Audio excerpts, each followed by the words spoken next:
Handheld photography certainly gives us more freedom, so today I'm running through a fabulous technique that I think every photographer should try when shooting handheld photos. This video is sponsored by Professional Photographers of America. Join a community of over 35,000 photographers and find equipment insurance, education and business tools made specifically for small business owners like you. There have been countless times when I've really fancied doing a long exposure when I haven't had my tripod with me. And even if your camera's got IBIS, it's very difficult to get sharp shots any longer than about 1 or 2 seconds. But with this technique that we're going to be using today, we can get much longer exposure times and shoot handheld at the same time. It's a really cool technique. So let me show you how I set things up. So I'm going to compose this scene here so that I've got the sea stack on the right hand side and then the land on the left hand side. So if you can hear lots of squawking behind me, these sea stacks here are the home to the wonderful guillemot which come here every year to nest. It's an amazing sight to see. The tops of both of these stacks here are completely full, all these birds competing with each other to get the best spot. It's always a great sight to see, especially around sunset. But before I take the shots, there are a few things that I need to do, a few things that I need to change in my camera first. Firstly, I like to change my white balance setting to a manual setting, such as either daylight or cloudy. And this means that when I take a series of photos, all of those photos will be the same. Next, I'm going to turn IBIS off, as that's going to help with the post-processing stage. I'll expand on that a little bit later. Then we just need to manually expose for the scene in front of us, protecting the highlights and the shadows, but making sure the shutter speed is quick enough to get a sharp photo. I'm going to be shooting at 1/50th of a second here, ISO 125 at f8. And finally, I come up to my drive settings and select continuous low and shoot at 5 frames per second. Now, it doesn't matter if you shoot more than this, but I found 5 frames per second is a good starting point. And this means that when we hold down the shutter button and press the shutter button continuously, it will shoot 5 frames every second for as long as I'm holding the shutter button down or the buffer fills up. For focusing, I'm going to manually focus on the rock formation, meaning my focus won't change as I take a series of shots. I'm looking for about 15 images, but I'm actually going to shoot for about 6 or 7 seconds, as this will give me plenty of options when we get back to post-processing. So I'm just going to go ahead and take my series of shots, being really careful to be as still as I possibly can be. I'm going to hold my breath through these series of shots and count to 6 as I take the images, keeping 3 points of contact. I'm going to tuck my elbows into my body, hold the camera up to my eye, and just take the series of shots being as still as I possibly can be.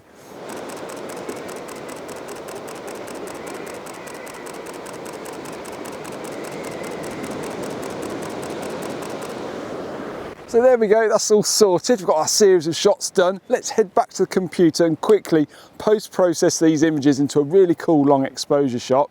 It's a super simple technique and it only takes a few minutes, and then we'll head back here and see if we get that amazing sunset that I'm really hopeful of capturing. Okay, so I've imported all of my images into Lightroom and I took 78 in total, but I'm not going to use all 78 of them. Like I mentioned before, I'm just going to use 15, but you can change this if you want to. I think you'll get a different effect the more images that you process using this technique. Now I've run a very basic edit on this particular image, and then I'm going to go through and pick 15 images. So I'm just going to hit P on every third image.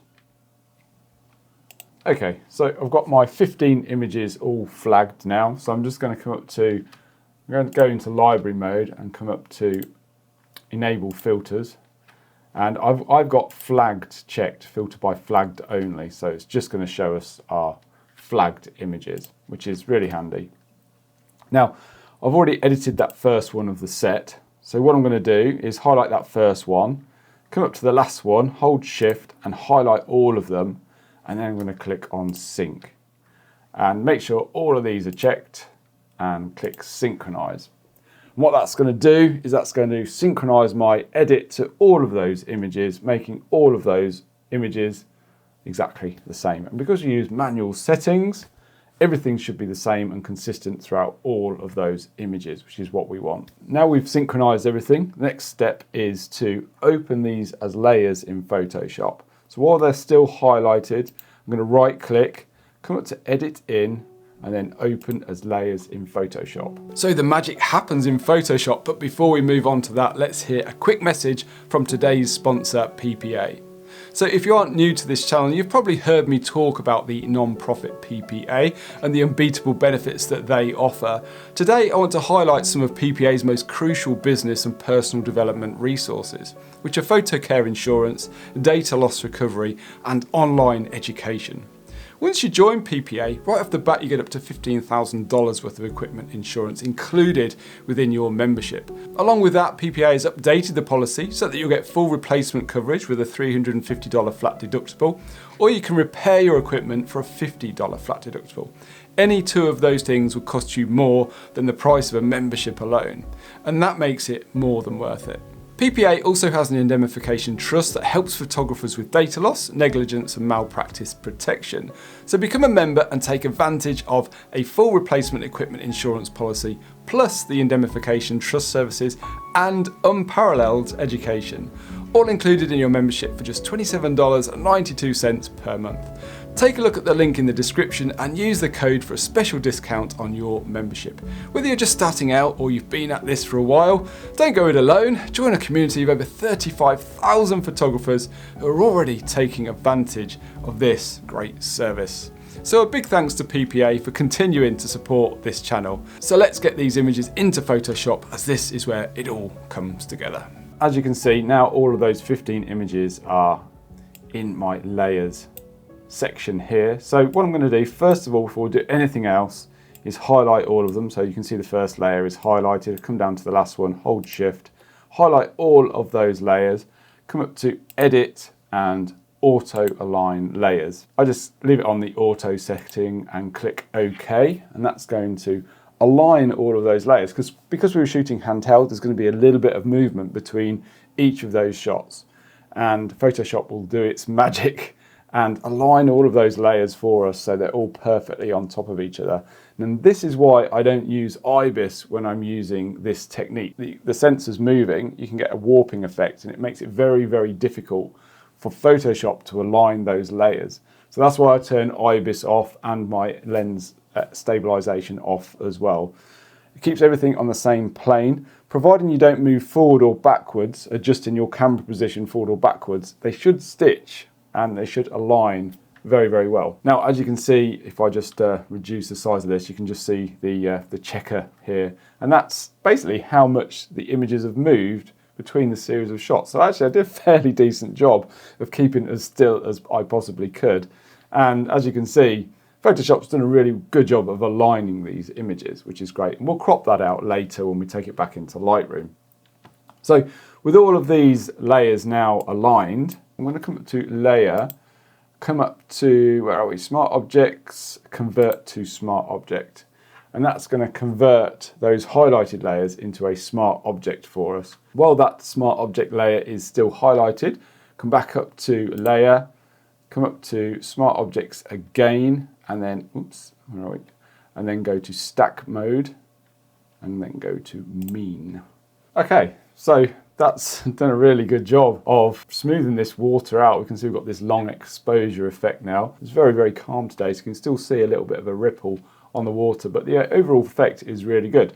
Now, what we might find is that perhaps our areas of land here, these rocks, might not be as sharp as the original image. So if we look at this foreground, it's a little bit softer than the original image. If I turn that original layer on, you can see how much sharper it is. So the reason I put this original layer at the top is that we could paint that area back in if we want to, if we feel like we need it sharper. Next step would be to flatten the image. So I'm just going to come up to Layer, flatten the image, and then just click File, Save, not Save As, Save, and that will take this edited image here into Lightroom, into our catalogue, and then we can crop it and add some other adjustments to it.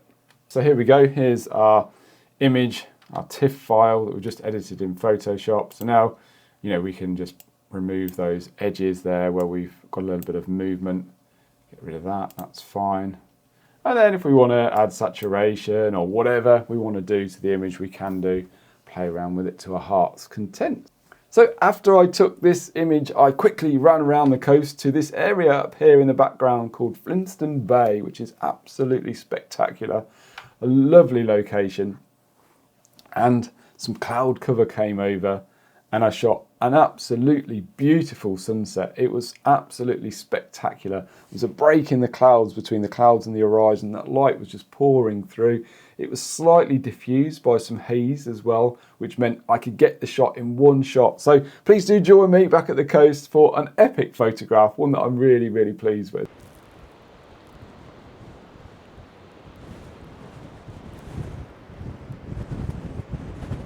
So I've framed this scene up here wide on the standard zoom lens at 16mm, and that's just allowing me to get everything in the scene and it's a good job I can, because I've left my wide angle lens at home, which isn't ideal.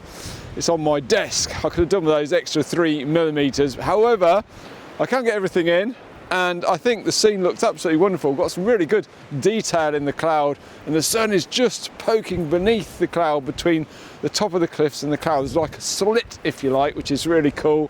And the light is beautifully diffused by some high clouds. We'll get really warm orange glow. Absolutely brilliant. I'm getting a little bit carried away because the light is absolutely amazing. Some wildflowers down here in the foreground. The rocks here lead the eye through to the sea stacks at the bottom of the bay. And I think it all ties together really well. I think we hit the jackpot tonight, guys. Really nice. I really like this. Focusing on this rock just down here in the foreground. Oh, this light now is absolutely breathtaking. And as it's setting, it's moved out to the right hand side of the frame, and actually I think that might help me a little bit, because I was getting some really bad flare. It's just where the position of the sun was catching the lens, and tried all sorts to try to eradicate it, but yeah, I think it's a lot better now as it's swung round to the right hand side of the frame a bit more. I just wish I was a little bit wider with it. I wish I'd have bought the wide angle lens.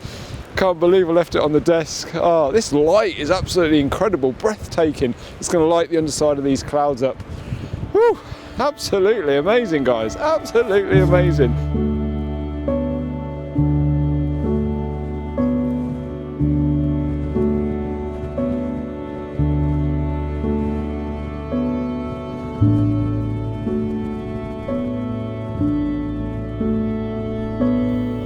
So a big thanks to PPA for sponsoring this video. Be sure to check out their discounted offer. The link is down below in the video description. If you'd like to check out another one of my landscape photography adventures, please do so by clicking on the video that's up here. Anyway guys, take care, see you soon.